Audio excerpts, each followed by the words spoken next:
They are doctors, lawyers, and accountants in their native land, only to become cab drivers, waiters, and bellmen in America. For immigrants who have studied and been trained in another country, culture and language barriers often send potential employers looking to the next resume. Here now the story of a high-level analyst from Indonesia who has become a little too familiar with his morning cup of coffee. 1, 2, and 3. Thank you so much. Serving coffee and pastries wasn't exactly what Waspada had in mind when he left his life and family behind in Indonesia 5 years ago. I had, track record with multinational companies, American companies, and then I ended up, serving as barista, which, it's something that really bugging me.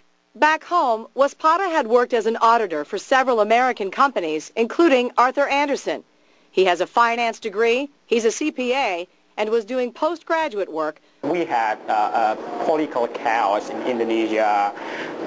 The old regime is trying to suppress based on the religion. And in my perspective, that if I remain in Indonesia at that time, I don't see any future. Hi, good morning, sir. Waspada won't say exactly what made him leave his country, only that he sought asylum in the United States for political and religious reasons. But once he got here, he found that achieving the American dream, even for a highly skilled immigrant, was not easy. After probably more than 20-something interviews with accounting firm, with investment banking, even with headhunters, I don't know what's going on. It just say that they sent a letter, you didn't pass a credit check. I'm a new immigrant here. I don't have such kind of background at this moment.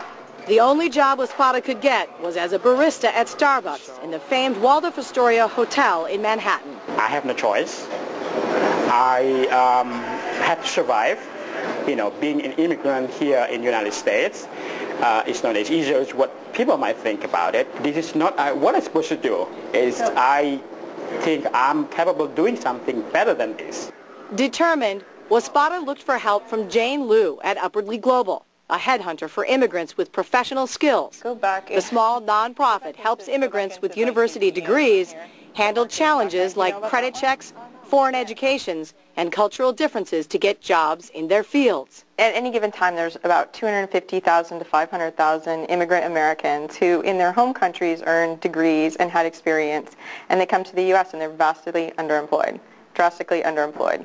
So back home, they were doctors and lawyers and scientists, and in the U.S., they're nannies and cab drivers and house cleaners. Lou says more than half of the 400 immigrants she's worked with have found jobs. Mock job interviews, resume building, mentoring sessions. Upwardly Global works one-on-one with immigrants to help them navigate the U.S. job market. It also introduces companies to immigrants to help them get beyond the foreign-sounding names. Some of the employers that we work with are starting to realize they're missing this pool of talent, and they know that there's talent there and there's people who want to contribute. What better source of employees than these new Americans who are coming from developing countries? They're bilingual, they're experienced, and they're self-starters.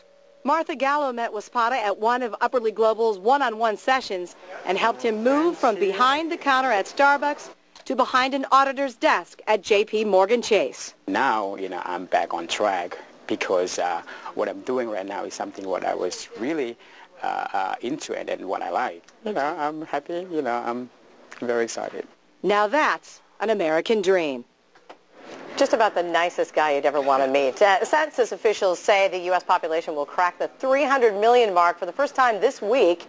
Anderson Cooper has a one-hour special looking at the consequences of that. Watch 300 million, Melting Pot or Meltdown. It's tonight at 10 o'clock Eastern, only on CNN. And they say, I was just speaking with the gal who's in charge of Upwardly Global, helping folks to get new jobs. And Waspada has really taken the networking lessons seriously. He's helping everybody else get jobs now because he's just so very happy for the opportunity. That's a great story. Yeah. And love that he learned that skill, brought it here, and was able, with some help, transition into his new life. That's a great story, finally, right? Yeah, thanks.